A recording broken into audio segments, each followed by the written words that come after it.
तो आज हमारा विषय है आशीष देने वाला परमेश्वर। हमारे जीवन में आशीष चाहिए तो सबसे पहला हमको क्या होना है कि उसकी आज्ञा मानने वाला होना है। आज्ञा मानने वाला होना है। आज्ञा नहीं मानेंगे तो हम आशीष से क्या हो जाएंगे? वंचित हो जाएंगे। आज्ञा यदि माना तो निश्चित है परमेश्वर मेरे और आपके जीवन में जरूर आशीष देगा। इसलिए आज का विषय है आशीष देने वाला परमेश्वर। उत्पत्ति का पुस्तक 30 अध्याय 22 से 24 आयत। परमेश्वर ने राहेल की सुधि ली और उसकी सुनकर उसकी क्या खोली? कोख खोली।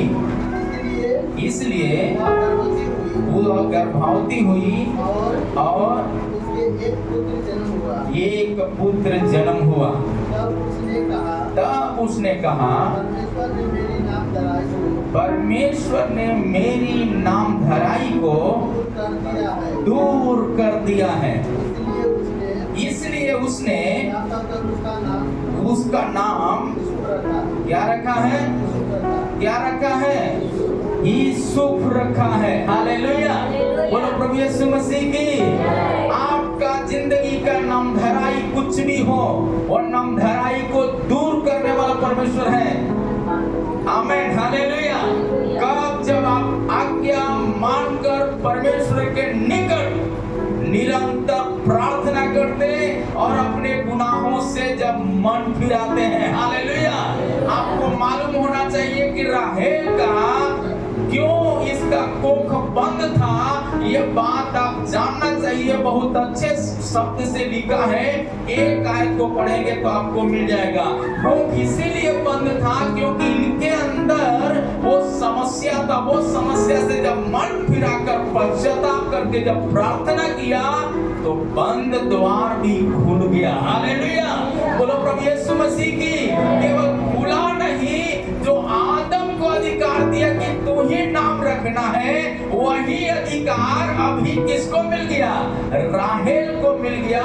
और कहता है परमेश्वर कि अपने बच्चे का नाम यूसुफ रखना। केवल अधिकार नहीं दिया, नाम भी दिया है। हालेलुया। इसलिए प्रभु का वचन 1 में लिखा है, जी पढ़िएगा उसको। राहेल ने देखा कि याकूब के लिए वो संतान नहीं होता। हाँ, डाह करने लगी। बहन से डाह करना। देखिए, डाह करना हमारी आशीष का क्या होता है? सब लोग बोलिए, डाह करना आशीष का रुकावट होता है। समझ में आया? आगे क्या कहता है? और याकूब से कहा, यहाँ मुझे भी संतान दे। मतलब लड़ने लगी। क्या करने लगी? सिर्फ डाह नहीं कर रही है, लड़ने लगी। इसके कारण क्या हो गया? इसका कोख बंद हो गया। मतलब क्या है? हम वचन को सुनते, उसको अनुसरण न करें, अनुकरण न करें, तो डाह के बराबर है। इस बात को याद। जिसका कारण क्या होता है? हमारा आया हुआ आशीष, आई हुई अनुग्रह हमारे ऊपर से क्या हो जाता है? खत्म हो जाता है, चल जाता है, बंद हो जाता है। आमीन। तो हमारे जीवन में बंद हो आशीष इसलिए प्रभु ने बुलाया, परंतु बंद आशीष भी खुल जाए इसलिए परमेश्वर राहेल को अपने पास बुलाता है। हालेलुया। और ये कहकर कि मत फिराओ, आशीष का द्वार मैं ही हूँ। हालेलुया, बोलो प्रभु यीशु मसीह की। आमीन। ये आशीष जब ये जानी घुटना टेककर पहले पश्चाताप की, प्रार्थना की, और परमेश्वर ने क्या किया? इसको क्षमा दिया। सिर्फ क्षमा नहीं दिया, बंद द्वार को खोला और संतान सुख भी दिया। हालेलुया। जो राहेल को पुत्र जो दिया था उसका नाम यूसुफ रखा। और इसका बारे में हम सब जानते हैं कि वो क्या हो गया? देश का कैसा राजा? उसका नाम क्या दिया? देश का क्या हुआ? प्रधानमंत्री हो गया। आपका पश्चाताप करने के द्वारा आपका बेटे बेटियों के ऊपर अभिषेक की सामर्थ्य सिर्फ परमेश्वर नहीं देगा, बल्कि कद को भी, पद को भी ऊंचा करने वाला हमारा परमेश्वर है। बोलो प्रभु यीशु मसीह की। इसीलिए हमें इन सारे बातों पर क्या करना है? ध्यान करने वाला होना चाहिए। भजन संहिता का पुस्तक 113 का 9 आयत में लिखा है जी। बाँझ को क्या करता है परमेश्वर? घर में, बाँझ के घर में लड़कों की आनंद करने वाली माता बनाता है। हालेलुया। आपका घर में केवल माँ नहीं, माँ तो बनाएगा ही, आंचल पर भी परमेश्वर आशीष देगा। हालेलुया। आपके बिछौने पर आशीष देगा, आपके कपड़ों पर आशीष देगा, आपके जीवन पर आशीष देगा। हालेलुया। आपका बंझापन, जो बैंक बैलेंस खाली होगा, उसको भी परमेश्वर भरने में सामर्थ्य है। बोलो प्रभु यीशु मसीह की। इसलिए हम बैंक खाली है, उसको भरना है तो सबसे पहले परमेश्वर के लिए दौड़ने वाला होना चाहिए, आज्ञा मानने वाला होना चाहिए। हालेलुया। यहाँ पर साफ शब्दों में लिखा है, बाँझ को भी क्या करता है परमेश्वर? बाँझ के घर को आनंद में बदलने वाला परमेश्वर है। आनंद में बदलने वाला परमेश्वर है। हालेलुया। मतलब सुख, शांति, समृद्धि से भरने वाला परमेश्वर है हमारा परमेश्वर। हालेलुया। केवल लड़कों से घर नहीं भरेगा, लड़कों का क्या क्या आवश्यकताएं हैं उसको भी परमेश्वर देकर आदर देने वाला है परमेश्वर। आमीन। हालेलुया। इसलिए हमको भी क्या करना चाहिए? परमेश्वर को आदर देने में आगे रहना है। आदर देने में क्या रहना है? आगे रहना है। मन फिराने में क्या रहना है? आगे रहना। पश्चाताप करने में आगे रहना है। यदि हम आगे रहने के लिए तैयार है तो परमेश्वर आनंद देने के लिए तैयार है, आज्ञा मानने के लिए तैयार है, तो परमेश्वर ऊंचा उठाने के लिए भी तैयार रहने वाला परमेश्वर है। बोलो प्रभु यीशु मसीह की। भजन संहिता 127 का 3 और 4 आयत को पढ़ लीजिएगा जी। देखो लड़के यहोवा के दिए हुए भाग है, गर्भ का फल उसकी ओर से प्रतिफल है। लोग फल के लिए काम करते हैं, काम किस लिए करते हैं? फल के लिए। लेकिन परमेश्वर का कलीसिया में बैठने वाले, वचन सुनने वाले, आज्ञा मानने वाले प्रतिफल पाने के लिए तैयार रहना है। हालेलुया। आप जब आज्ञा मानने के लिए तैयार हैं तो परमेश्वर प्रतिफल देने के लिए भी तैयार रहने वाला परमेश्वर है। केवल आपका एक राहेल केवल अपने बेटे के लिए प्रार्थना है। वो ये प्रार्थना करती मेरा बेटा प्रधानमंत्री बन जाए, ये कभी सोची भी नहीं होगी। खानदान का नाम को भी ऊंचा करने वाला, गांव और शहर का भी नाम को ऊंचा करने में परमेश्वर आज्ञा मानने वाले परिवारों के द्वारा चिन्ह और चमत्कार करने वाला परमेश्वर है। बोलो प्रभु यीशु मसीह की। राहेल जब पश्चाताप किया, उसके कारण सिर्फ इसका गर्भ का फल आनंद में बदला नहीं, परंतु इसका शहर आनंद से भर गया। आमीन। हालेलुया। इतना ही नहीं, इसका नाम धराई जो था, वो जो माथे पर मोहर के रूप में शैतान लगाया था, उसको हटा दिया, उस पहाड़ को हटा दिया। इतना ही नहीं, उसके बच्चे को आशीष, ऊंचा आशीष दिया है। बोलो प्रभु यीशु मसीह की। ये कलीसिया को ऊंचा आशीष मिलने वाला है। विश्वास करते हैं? आपके परिवार बच्चों को ऊंचा आशीष मिलने वाला है। क्या विश्वास करते हैं? ये जरूर हो जाएगा। नहीं वाला बोले बस सड़क दो। आज्ञा मानने वालों के लिए जहां लोग पहुंचने के लिए कभी सोचा नहीं होगा, ऐसा चमत्कार होने वाला है। आमीन। हालेलुया। पर उसके लिए चमत्कार, उसके लिए भविष्यवाणी पूरा होगा जो भय के साथ जीवन बिताएगा। हालेलुया। कौन पर्वत पर चढ़ने पाएगा? हालेलुया। जिसका मन निष्कपट हो, हालेलुया। कौन सच्चे खुदा के भवन में निरंतर बने रहेगा? वही जो परमेश्वर का महिमा को देखेगा। हालेलुया। क्या आप वो देखना चाहते हैं? देखना चाहते हैं? यदि देखने के लिए तैयार है तो आपका बच्चे वो वीर होते जाएंगे, वीर होते जाएंगे। भजन संहिता 27:4 आयत में बात लिखा है, जी पढ़िएगा। जैसे वीर के हाथ में तीर, वैसे ही जवानी के क्या होते हैं? लड़के होते हैं। जवानी के लड़के। क्या आप चाहते हैं कि आपका परिवार बच्चे के हाथ में सामर्थ का तीर रहे, उसके मुंह में सामर्थ का तीर रहे, उसका भविष्य में सामर्थ का तीर रहे? चमत्कार पर चमत्कार हो जाएगा। और हम भय के साथ जीवन नहीं बिताएंगे तो क्या हो जाएगा? उसके बारे में भी लिखा है। नीति वचन का पुस्तक निकालेंगे तो आपको मिल जाएगा। नीति वचन का पुस्तक में साफ शब्दों में वहां पर कुछ बातों को देख सकते हैं। हालेलुया। नीति वचन का पुस्तक जब आप पढ़ेंगे 28 अध्याय 18 है में वो बात लिखा हुआ, जी। जो सिधाई से चलता है वो क्या हो जाता है?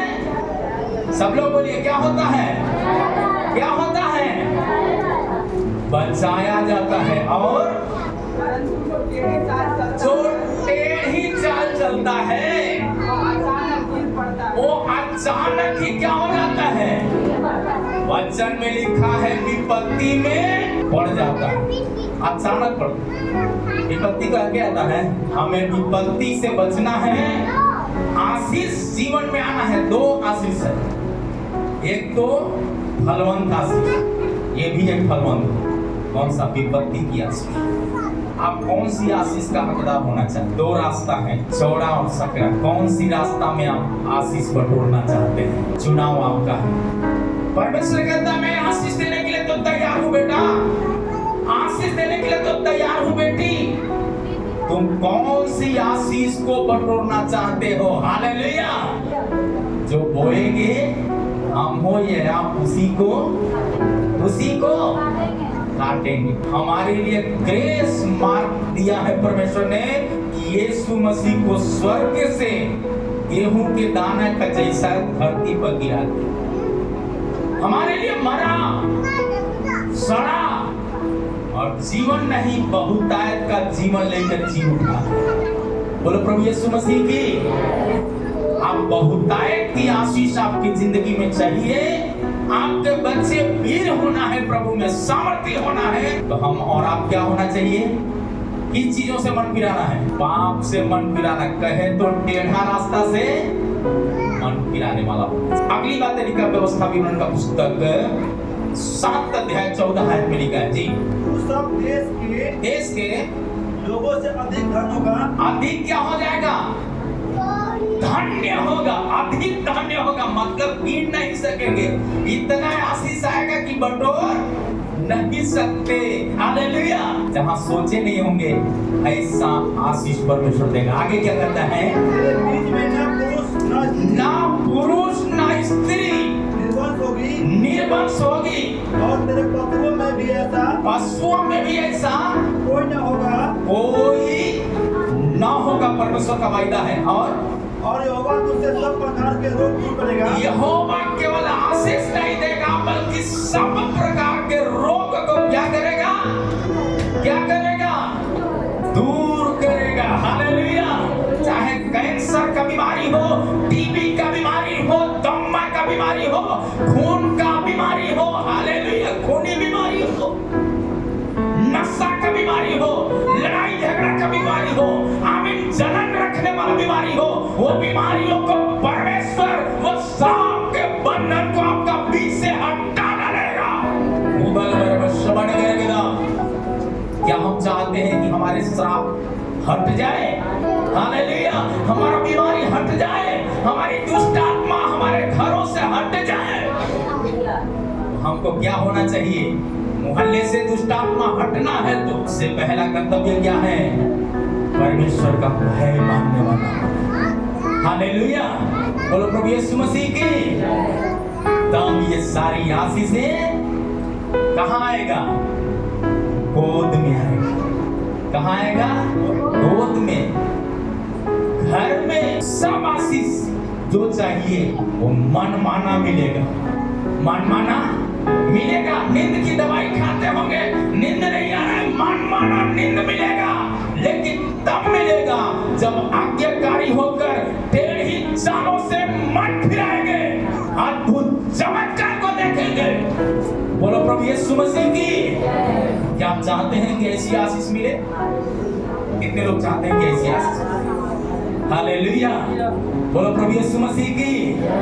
अगली बातें क्या कहता है? और विश्व की बुरी बुरी व्याधियां, बुरी बुरी व्याधियां जिन्हें तू जानता है, जिन्हें तू जानता है, उनमें से किसी को भी तुझे लगने न देंगे। लगने ना देगा। मतलब चर्म रोग पीढ़ी में आया होगा, वो रोग भी तुम्हारे ऊपर, पीढ़ियों का रोग भी तुम्हारे ऊपर नहीं आएंगे। हालेलुया, यानी चर्म रोग दादा के होंगे, परदादा के होंगे, लेकिन क्या मानने के द्वारा वो रोग से भी घर आजाद होगा, खानदान आजाद होगा, मोहल्ला आजाद होगा।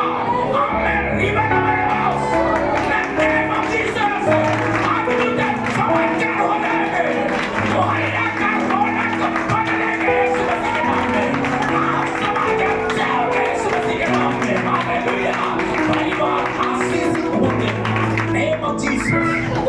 इसलिए पवित्र आत्मा हमें अद्भुत तरीके की बात को बताते हैं। आगे क्या कहता है? ये सब तेरे बैरियां ही को लेंगे। ये किस पर लगेंगे? बैरियों पर लगेंगे। मतलब टेढ़ी चाल चलने वालों पर लग जाए। आपका विरुद्ध में कोई भी कुछ बोलेगा, उन पर वो लगेगा, पत्थर उन पर ही लगेगा। इसलिए आपको डरने की जरूरत नहीं, परमेश्वर का आज्ञा मानकर आगे दौड़ने की जरूरत है। क्या आप दौड़ने के लिए तैयार हैं? दौड़ने के लिए तैयार हैं? निर्गमन का पुस्तक 23 अध्याय 26 आयत में बात लिखा है। तेरे देश में ना तो किसी का गर्भ गिरेगा, ना गर्भ गिरेगा, और ना कोई बांझ होगी, ना कोई बांझ होगी। और तेरी आयु में मैं पूरी करूंगा। आयु को मैं क्या करूंगा? पूरा पूरा जीने का अधिकार तुमको दूंगा। हालेलुया, बोलो प्रभु यीशु मसीह की। क्या वो चाहते हैं कि मुझे पूरा पूरा आशीष मेरे जीवन में मिले? कितने लोग चाहते हैं? सब लोग चाहते हैं क्या? हालेलुया। आगे क्या कहता है?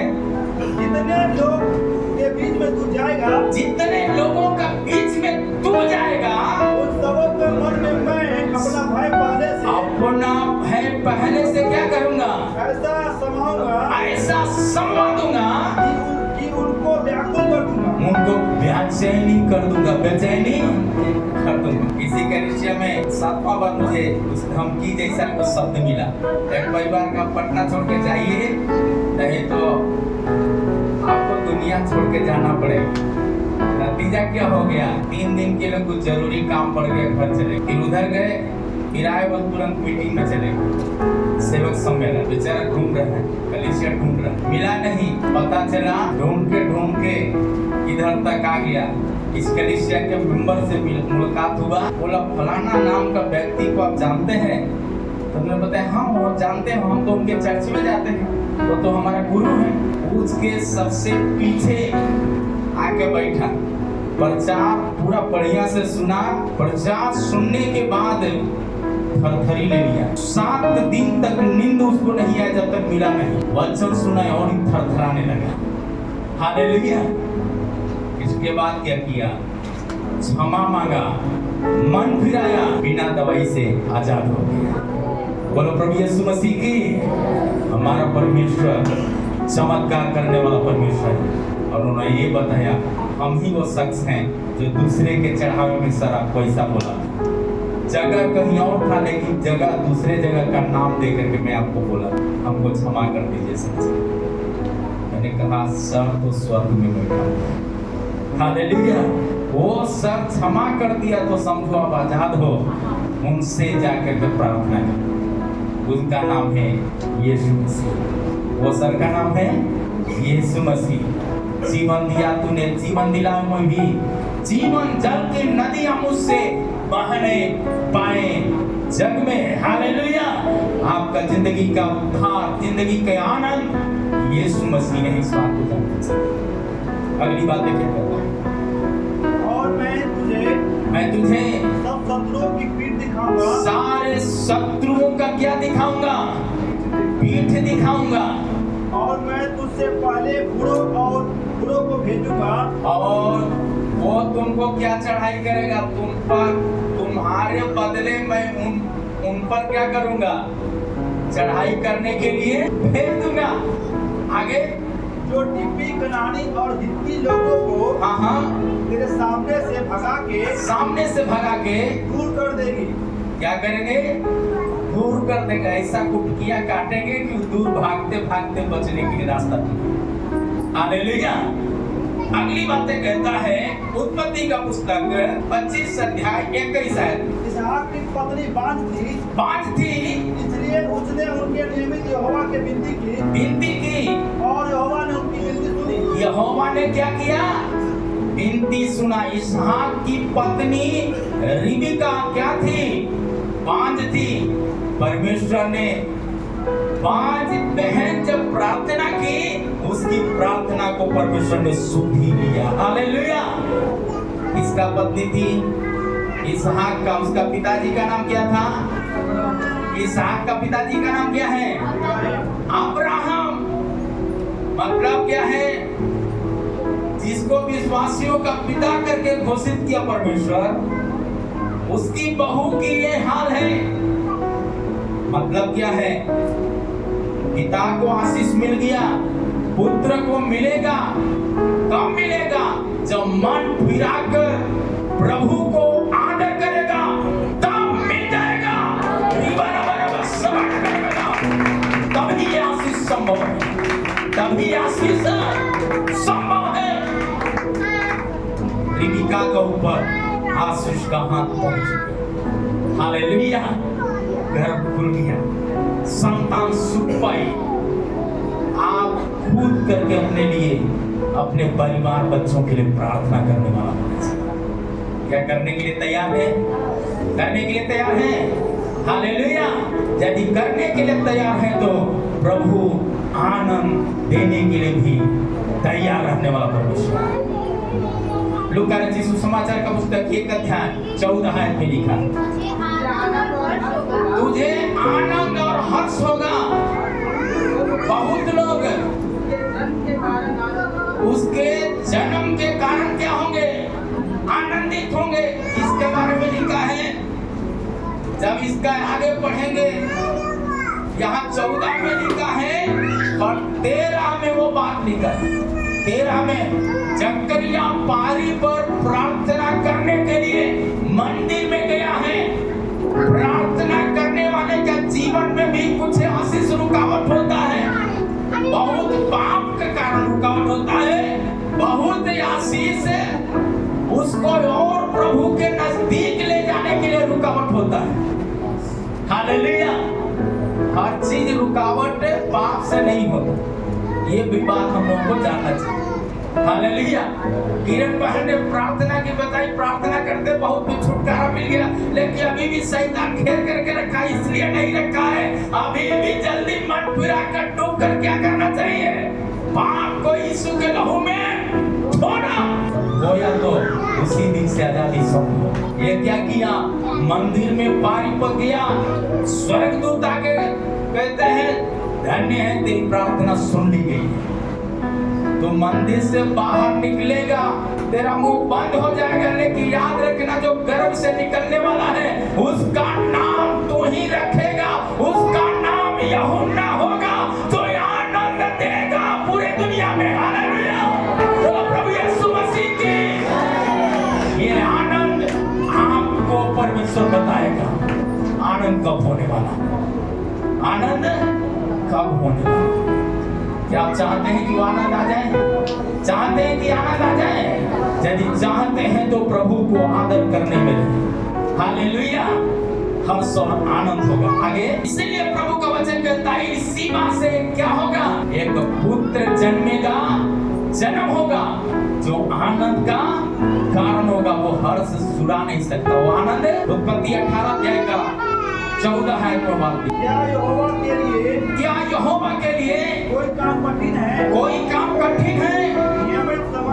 नियमित समय में अर्थात बसंत ऋतु में मैं तेरे पास फिर आऊंगा और सारा के पुत्र उत्पन्न होगा। सारा का पुत्र उत्पन्न होगा। बसंत ऋतु इसका मतलब परमेश्वर का एक समय है।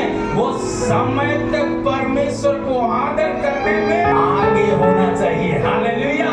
कोई काम असंभव नहीं है परमेश्वर के लिए। हमारे लिए, आपके लिए संभव होगा। मैं आपको बताने के लिए चाहता हूँ, ये संदेश लिखा, अनुग्रह के पास फिर फोन आया। आदर्श के समय में भी क्या हो गया है, एडमिशन का समय में कमी घटी को पूरा करने वाला परमेश्वर संदेश आपने सुना होगा। आज भी YouTube चैनल में वो संदेश आपको मिलेगा।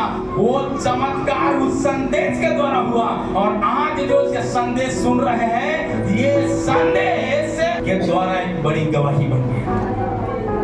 एग्जाम दिया, तुरंत रिजल्ट नहीं हो पाया, दूसरा दिन रिजल्ट मिलता है, उसको भी आके एडमिशन ले सकते हैं। आदर्श को ले जाने के समय में जब एग्जाम सेंटर पर जा रहे थे तो पता चलता है अभी अलाउ मिल गया है आकर के एडमिशन लेने के लिए। इसको सेंटर पर छोड़कर दौड़े भागे आया। सुबह में उसी दिन संदेश लिख रहे हैं, परमेश्वर का दिया हुआ एक आशीष बरसने वाला है। हालेलुया।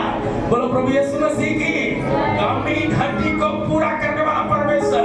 आपका पैसा का कमी होगा तो भी परमेश्वर का भय मानने में तत्पर दिखाएंगे तो आपके बच्चों का भविष्य को चमकाने में हमारा जिंदा खुदा है परमेश्वर। हालेलुया। बंद द्वारों को खोलने वाला परमेश्वर। और वैसा ही चमत्कार हो गया, वैसा ही चमत्कार हो गया। एडमिशन करा के 8 बजे रात को वापस आए। उसी दिन इसका ड्रेस मिला है न कुछ मिला, दूसरा दिन 5 तारीख को ड्रेस मिल गया, सब कुछ मिल गया। हालेलुया। 10 तारीख का इसका क्लास शुरू हो रहा। ऐसे कॉलेज में एडमिशन हुआ। 3 साल के लिए वनवास कहता है हो जाओ। जिंदगी सफल होना है तो रिश्तेदारों से मिलने के लिए समय नहीं, आमीन, दोस्तों से दोस्ती करने का समय नहीं। केवल दोस्ती करना है तो एक गॉड से, दूसरा है आज्ञा मानने में। हालेलुया। यदि ये है तो तुम्हारा जिंदगी को चमकाने वाला स्वर्गीय पिता तुम्हारे साथ है। बोलो प्रभु यीशु मसीह की। यदि 3 साल में शादी बड़ी आएगा, बढ़िया दोस्त का शादी होगा, बढ़िया कुछ केक का समय होगा, पार्टी फंक्शन का समय होगा, वो सबको त्याग कर परमेश्वर के साथ जीवन बिताना। हालेलुया। वैसे ही परमेश्वर का धन्यवाद हो, प्रभु ने वैसे कॉलेज में दूसरा बेटा को भी लेने के लिए प्रभु सहायता किया। आमीन। हालेलुया। बोलो प्रभु यीशु मसीह की। क्या आप चाहते हैं कि ऐसा चमत्कार हो आपके जीवन में? हालेलुया। ये तो अभी छोटा चॉकलेट के जैसा आशीष है, असली आशीष मिलने वाला है। बस 3 साल और रह चुका है। हालेलुया। 3 साल के बाद भी चमत्कार होने वाला है। केवल 3 साल के बाद नहीं, हर दिन आशीष मिलता है। उससे बड़ा यहाँ जो छूट गया, स्वर्ग में भरपूर आशीष मिल जाए। क्या आप चाहते हैं कि मिले? क्या चाहते हैं कि मिले? प्रभु संभव बनाएगा। हालेलुया। आज्ञा मानने वालों के लिए सब कुछ संभव है। इसलिए अनजाने में अब्राहम ने क्या किया? दूतों का सेवकाई किया। पत्नी मुस्कुराने लगी, ये क्या पागलपन वाला बात बतिया रहे लोग। ये लोग बोलते हैं कि तैयारी का भोजन करने के लिए आऊंगा। क्या बूढ़ा व्यक्ति को कभी बच्चा हो सकता है? अरे ना उनका फूल रहा, ना मेरे पति का फूल रहा, ना मेरा फूल रहा। फूल नहीं तो फल कहाँ से? ऐसा मजाक उड़ा रहे। लेकिन दूत लोग कहते हैं क्या परमेश्वर के लिए कोई काम कठिन है? कोई काम कठिन है? कौन बोल रहा है? दूत लोग बता रहे हैं परमेश्वर के लिए कोई काम कठिन। हमारे लिए और आपके लिए जो काम कठिन है, परमेश्वर को आगे करते हैं तो सारा काम सफल हो जाएंगे, रास्ता आसान हो जाएगा। क्या आप चाहते हैं कि आपका जीवन का रास्ता आसान हो जाए, आपका पारिवारिक आशीष आसान हो जाए, आसानी से मिले?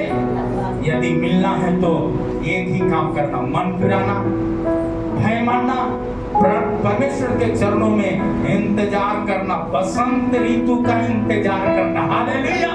बसंत ऋतु मतलब परमेश्वर का समय आने तक इंतजार करेगा, असंभव काम संभव में बदल जाएगा। हालेलुया! इसका रिलेटिव फिलिपियों का पुस्तक में 4 अध्याय आपके लिए घर में पढ़ने का वो पुस्तक याद रखिए। 4 अध्याय को पढ़ करके अगला हफ्ता आके बताइएगा, उसमें वो सारी आशीष मिला है। जब एग्जाम सेंटर में था, मुझे जब सत्तू मिला पीने के लिए, उसी समय परमेश्वर ने आवाज दिया फिलिपियों 4 अध्याय को, और पूरा पुस्तक को जब पढ़ना शुरू किया, परमेश्वर फिर बताया जीवन का पुस्तक में तेरा नाम लिखा हुआ है। हालेलुया! स्मरण करो, यह असंभव है तो भी संभव में बदलेगा, संभव में बदलेगा। हालेलुया! तीसरा आयत में 4 का तीसरा, फिलिपियों 4 का तीसरा आयत पढ़ लीजिए, वहां पर मिल जाएगा। हाँ हाँ, मैं तुझसे विनती करता हूँ, तुझसे विनती करता हूँ, दूसरों की सहायता कर। हाँ हाँ उन्होंने मेरे साथ जी, सुसमाचार फैलाने में हाँ और बढ़ते सहकर्मियों समेत परिश्रम किया है, जिनका नाम जीवन की पुस्तक में लिखा हुआ है। जीवन का पुस्तक में लिखा है तो आपका असंभव काम संभव में बदलेगा। हालेलुया! बोलो प्रभु यीशु मसीह की जय। इसलिए प्रभु का वचन में लिखा, यूहन्ना 1 का 12 और 13 में पढ़ते हैं, जिन्होंने उसे ग्रहण किया उन्हें परमेश्वर का संतान होने का अधिकार दिया। अधिकार के साथ साथ सारी आशीष परमेश्वर दिया, सारी आशीष परमेश्वर ने दिया है। क्या वो आशीष लेना चाहते हैं? लेना चाहते हैं? यदि आशीष लेने के लिए तैयार है तो आप घर बनाना, कहाँ घर बनाना चाहते हैं? बालू में घर बनाना या चट्टान पर घर बनाना चाहते हैं? हालेलुया! 2 व्यक्ति घर बनाने के लिए चला, क्या किया है? एक व्यक्ति बना जल्दी में घर बनाया, कौन सा घर? बालू में घर। लेकिन एक व्यक्ति बड़ी कड़ी मेहनत करके घर बनाया, कहाँ पे? चट्टान पर। बालू पर घर बनाने वाला व्यक्ति क्या कहता है जिंदगी कट जाएगा, कुछ होने वाला नहीं है। कुछ लोग बोलते हैं प्रार्थना में जाते रहो, बता कुछ हो ना, कुछ बदली ना, बदलेगा। हालेलुया! बदलेगा, सब कुछ बदलेगा। आमीन। बोलो प्रभु यीशु मसीह की। प्रार्थना में बैठने वालों का हर काम आशीषमय हो जाएगा। चट्टान पर घर बनाया, उसमें से बड़ी कुंडी जो है पत्थर काटने के समय में आंख में पड़ा, और क्या है झटक कर बाह में लगा, सिर पर लगा होगा, बहुत तरह की बातें होगा। जब आप भूखे मरते हैं कोई आपको कुछ नहीं बोलता, जब कलीसिया जाते हैं तो जाति धर्म बदलता है। हालेलुया! होता है कि नहीं होता? लेकिन आप उससे डरने का जरूरत नहीं। जाति नहीं बदलते, धर्म नहीं बदलते, परंतु पाप से मन फिराकर सच्चे खुदा को ग्रहण करने के बाद हमारा जीवन आशीषमय हो जाता है। बोलो प्रभु यीशु मसीह की।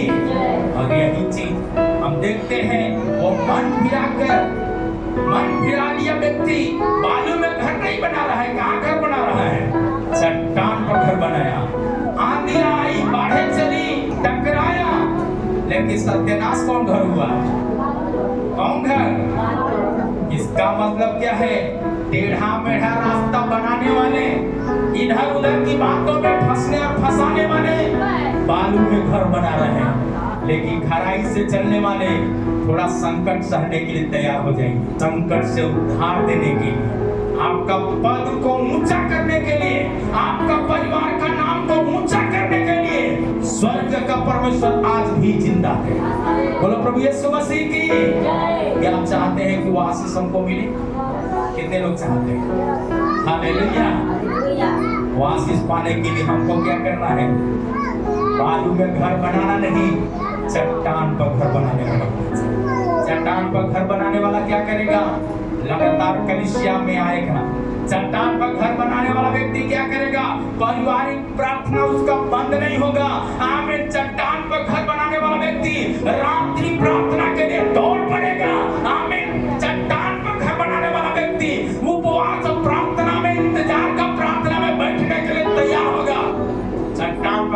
वाला व्यक्ति परमेश्वर का वचन सुनने और पढ़ने के लिए और जीवन में लागू करने के लिए तैयार हो जाए।